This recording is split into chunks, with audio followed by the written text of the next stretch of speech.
Leo rising. How you doing, Leo? This is your reading for the Taurus new moon that's happening on the 27th of April 2025.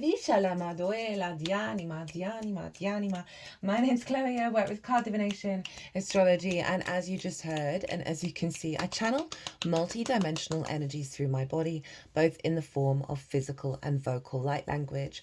All of this is going to happen throughout the reading. It's going to bring in healing, attunement, and activation codes to the messages that want to come through for you, my lovely Leos. Itala, digelemo doela dianima, dushelema dianima, utufala. So, new moon in Taurus. Woof. Now, I read for the rising signs. So, for those of you who don't have Leo in the first house, whoop, okay, things are falling down. Let me just pause and sort that out. Itala dianima. So, that's the tree of life, and that is the Sri Yantra. And so there's a blending together of the unity of self in alignment with your spiritual path coming in, Leo. Anyway, right, I read for the rising sign. So for those of you who don't have Leo in the first house, look to the house it does fall in your natal chart.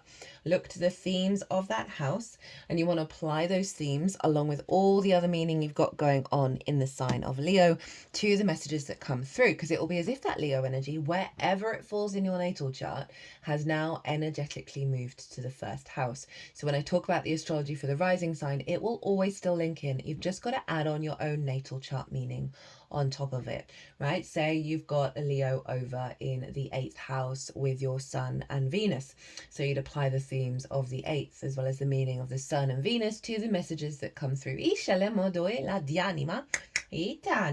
always, take what resonates, leave what doesn't. So Leo rising, let's just talk about where this is happening for you first, and then I'll explain what's going on with the tarot. So this is happening in your 10th house of your life path, your career. Now, career doesn't have to be life path, it can just facilitate it. Visibility and reputation. This is quite a powerful house, and this is quite a powerful new moon. So the themes of your life path, the themes of visibility and reputation are coming up with this new moon, and when we plant new intentions of this new cycle. So, right, there is a collective reading. That's the first reading that's gone out in this transit, and that's where I've broken down the astrology of the exact moment of this new moon, how all the celestial bodies are talking to each other that form an energetic harmonic blueprint that then gets imprinted into our vessel that we're then working with over the next 6 months up until the Taurus full moon. When the intentions that we plant come to a level of completion. So in that collective reading, I've broken that down in way more detail. I asked the moon and the celestial bodies to show me what is the most integrated and expansive intention of what that moon is all about. Pulled collective tarot, some big channeled messages came through. So if you want a deeper dive on this moon, pause this video, go watch the collective reading, and then come back, because it'll act as a baseline of what's showing up for you here, Leo. And this is squaring your Leo energy, regardless of whether you're a Leo rising or not. But for the fixed rising signs, this is happening in angular houses, so it's quite significant. I mean, this moon's pretty significant just for everybody in general. They all are. They always are. But that might give you a little more...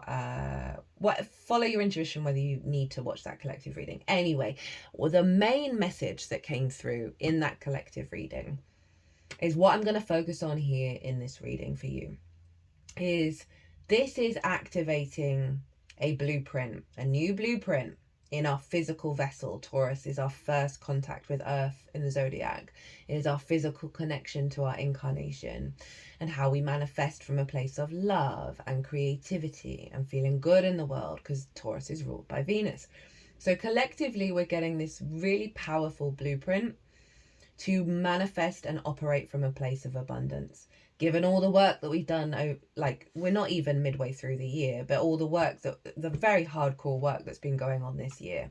Regulars, I talk about how we're in a year 9, how it's the year of the wood snake, and the astrology of this year and next year is batshit wild, and all in alignment with this huge shift in consciousness.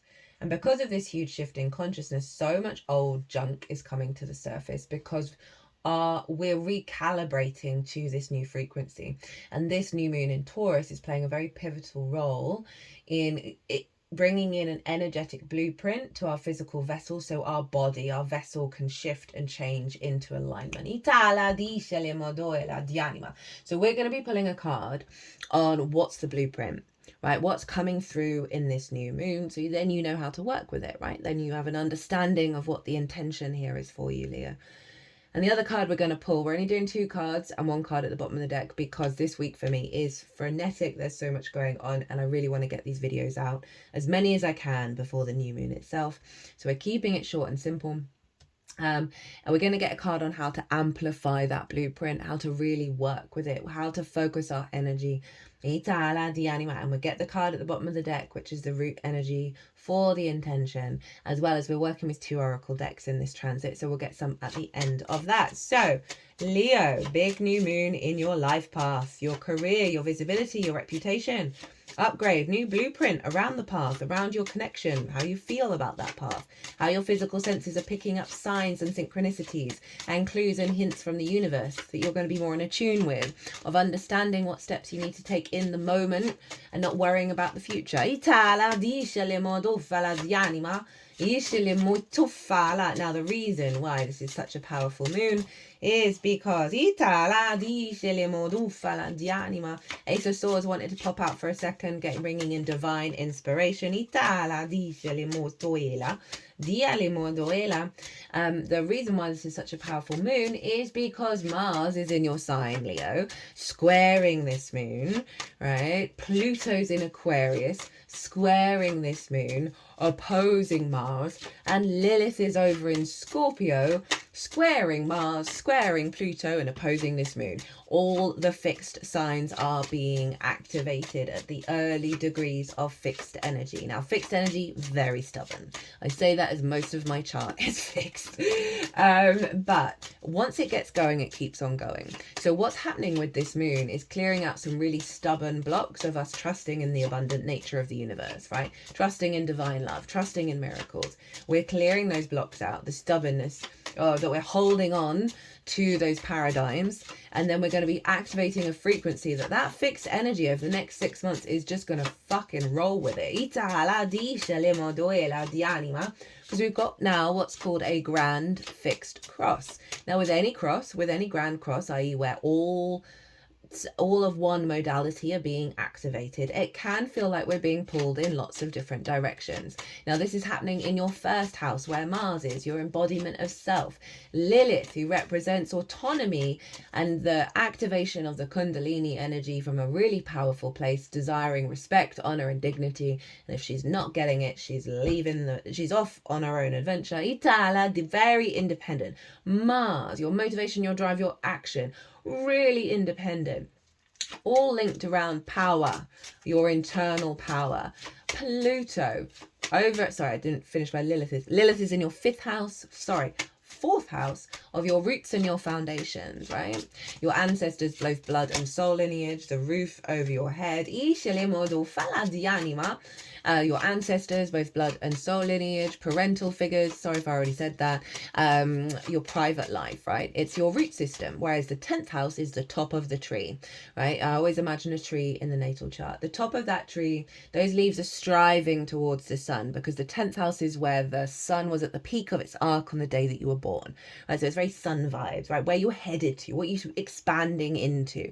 Now, where Lilith is in your root system. Mars is in the house of the self, whereas Pluto's in the house of the other. Now those are the branches of the tree. We need all of this in harmony in order for our tree to be very healthy. So Lilith is over in your root system, recalibrating your independence, your sovereignty, your desire for respect, honor, and dignity in that root system of how you build moving forwards. Very passionate, very determined, very independent energy coming in.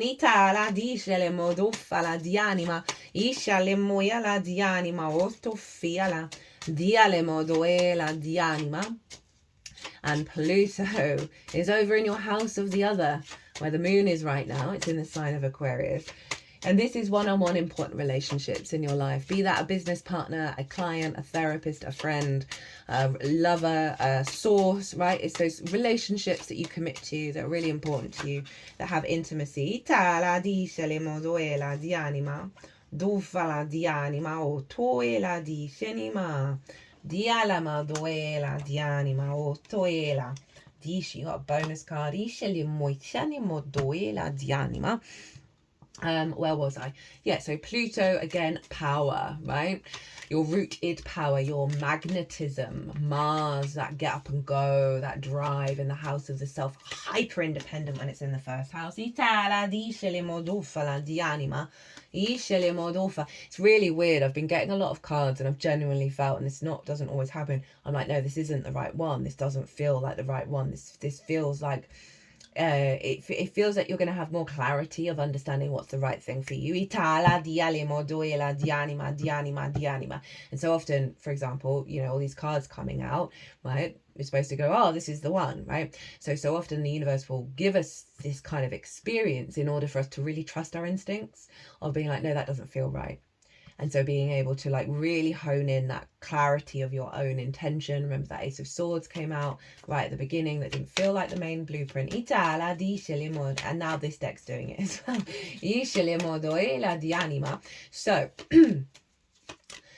a deep transformation of how you build with source, from your suspense, from your sovereignty, from your independence, from your desire to harmonize, your desire to be in a state of union, but coming from a really powerful place that brings abundance, that brings this sense of satedness in your physical vessel, of feeling good in your physical vessel, of feeling creative. Now Venus, Itala dice le moduela di anima, duscelema di anima, o tufala di animo, toela, dialama dice le muela di anima.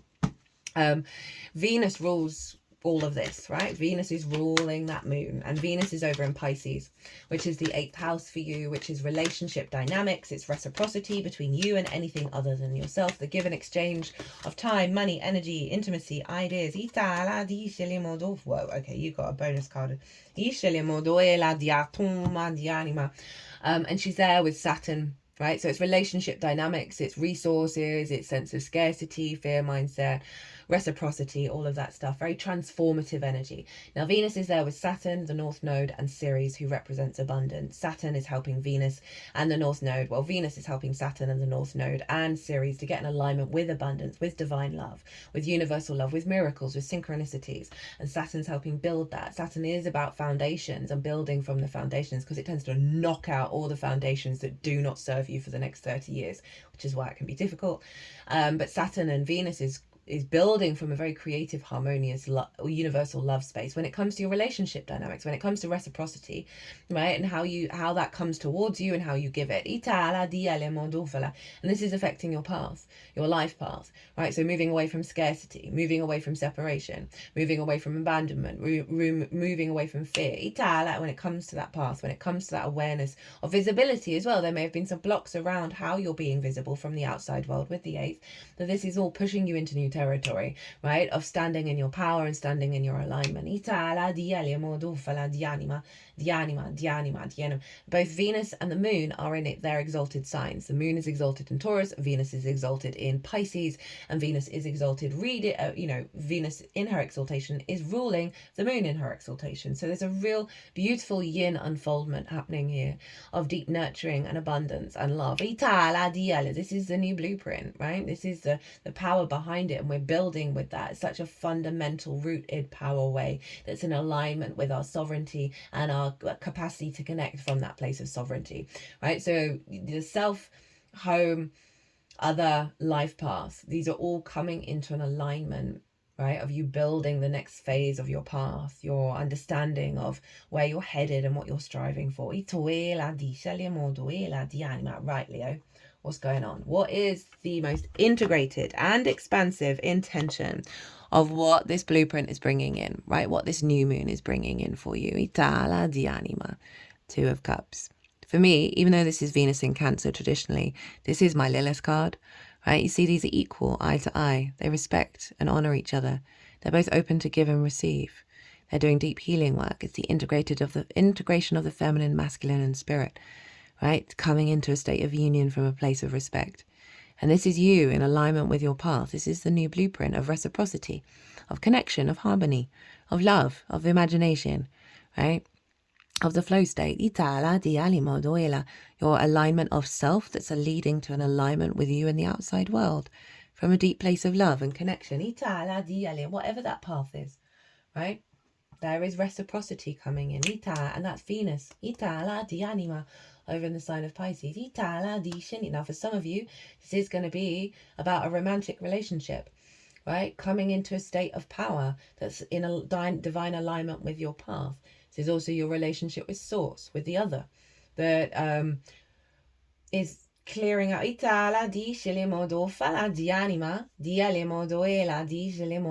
Coming into a state of power, a state of resonance with your power. Without Mars.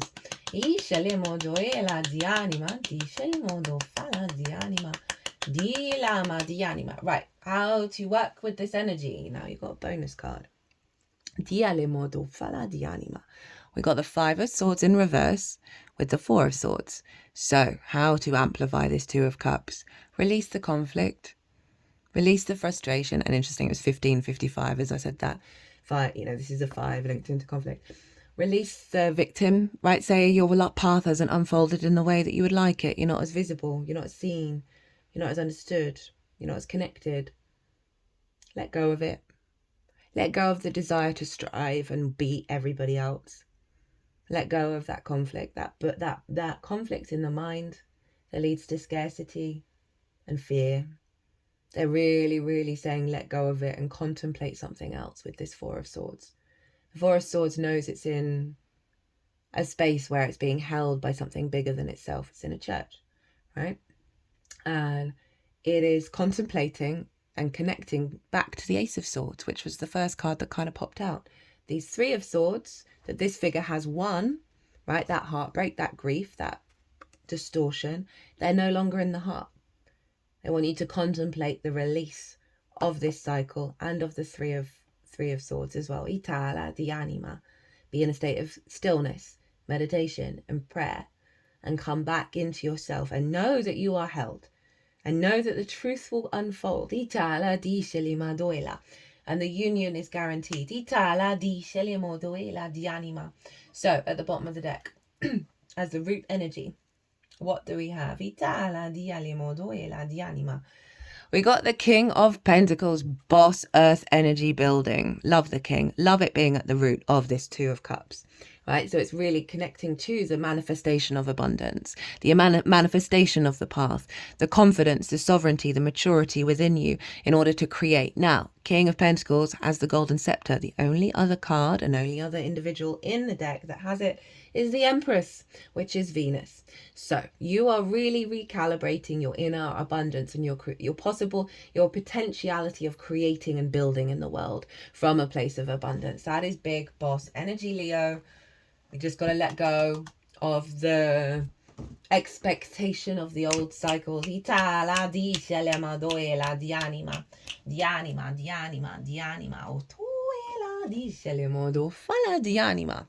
18:18 on the clock. 9:9. So what have we got? So this is from the Astro Ascension deck. What do we have here? Earth, light of humanity, the world, material manifestations, lol. All your earth signs are your building energy, right? How you build in the 3D world. Human experience, lessons, duality, nature, stability, comfort, safety, purpose, mission, lower chakras, Gaia, lack, fear, past life, energy. Now, what's the book got to say of that? I really like that. I really like that coming through for you. You are co-creating with the universe to manifest the material abundance that you deserve. It's looking really good. And the shadow side, karma and blockages from the past lifetimes is keeping your abundance at bay. That's what's going on here. Of focus away from that. Itala dialimo doela. There's a need for shadow work and healing of the lower chakras. And if we think of the lower chakras, we've got the root, the sacral, and the solar plexus before we get to the heart. So this is a real sense of releasing of those wounds. Very powerful. What have we got at the bottom of the deck? The call, love, the path, 11:11, alignment, new gateway, activation, epiphany.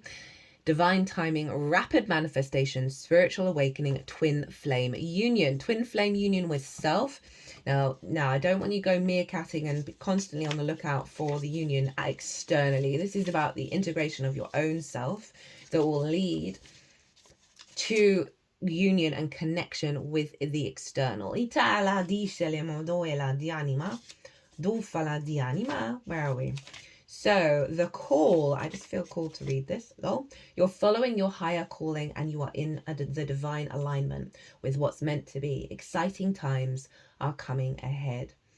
And the shadow is you're not following your higher calling, even though you might know what you should be doing. The universe will force you to heal and surrender by bringing you the necessary challenges. So that's something to look out for. We can obviously avoid that when we focus on being in that very serene state of the Four of Swords.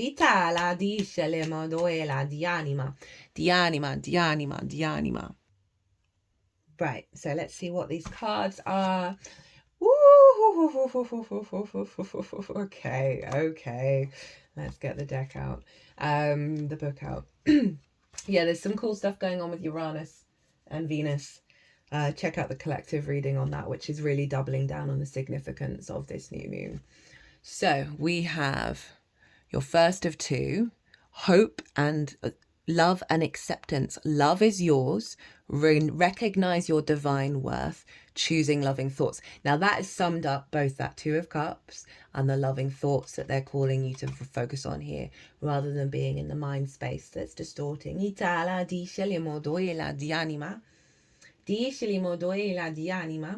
is an angel who is dedicated to promoting the idea that we on earth are loved, cherished, and supported by the kingdom of heaven. She's all about helping us see the light beyond whatever darkness we are in. Traveling as a part of the Holy Trinity, faith and hope and charity, she helps us to recognize that hope isn't about wishing for something good to happen or help to arrive, but trusting that support is already present.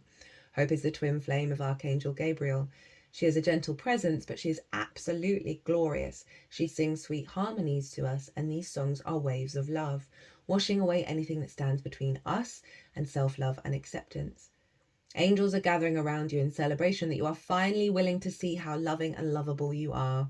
Hope is here with her legion of love angels, guiding you to see that you deserve loving relationships, loving experiences, and loving acceptance from the world around you. It seems that you're really moving beyond the limitations that you once had in this department, but know that whatever you do to question your worth, you can call on hope. Whenever you do question your worth, you can call on hope to shine her golden light upon you. Your angels want you to know that they love and cherish you, and they are grateful that you are giving yourself the same support. So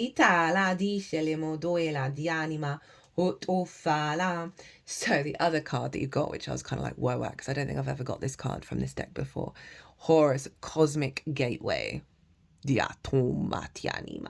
Your thoughts are magnetic and powerful. Miraculous changes are occurring. That is tying in with that Five of Swords, right? I don't want to say, don't ever shame yourself for negative thought patterns.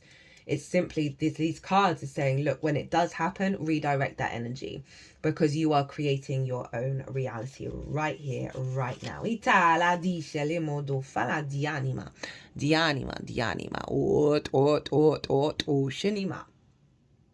Horus is the Egyptian eagle-headed god and sun twin flame of the goddess Isis. He is known for his foresight, psychic awareness, and ability to travel between the worlds. He can help us move into the cosmos with our mind, meditations, and prayers, so that we can harness the natural magic that surrounds us. He was known for ritual magic in the past, and now he can helps create pockets of energy in the world where we can access light, wisdom, and insight. If you're seeing the symbol of an eye appearing around you, know that Horus is asking you to become aware of how you are influencing the energy around you, and how in turn it is influencing you. You are connected to the universe and have the ability to manifest miraculous experiences. Your thoughts, words, and actions are like magnets, drawing the energy that creates and cultivates your world. You have a stellar gateway chakra above your head, a vortex of energy that is influenced by your own energy. You can place ideas into this vortex to create what you are seeking. The universe also offers you guidance, abundance, support, and healing based on your capacity to connect to it and accept it. You have a real opportunity to further that connection now by sending prayers and intentions out to the cosmos. I mean, look at that. Look at that. What is that if not a prayer? Right at the bottom of the deck. We're not going to read the card. We can read the card, but not from the thing. We have Mara, or every time. Mahavata Babaji, Mahavatara, Vata. Marahavata Babaji, soul expansion. Your consciousness is expanding. You understand the connection between all things. Oof, Leo. Okay then. Right, I'm going to leave it there. I hope it resonated. I hope you enjoyed this reading. It was an honor and a privilege, as always, to read for you, my lovely Leos. Thank you so much for being here and holding space for this. If you want a personal reading, perhaps to deep dive a little further on this or anything at all, my website is everywhere, or you can email me directly. But other than that, my lovely Leos, be good to yourselves, be good to those around you, safe travels, and be well until we meet again.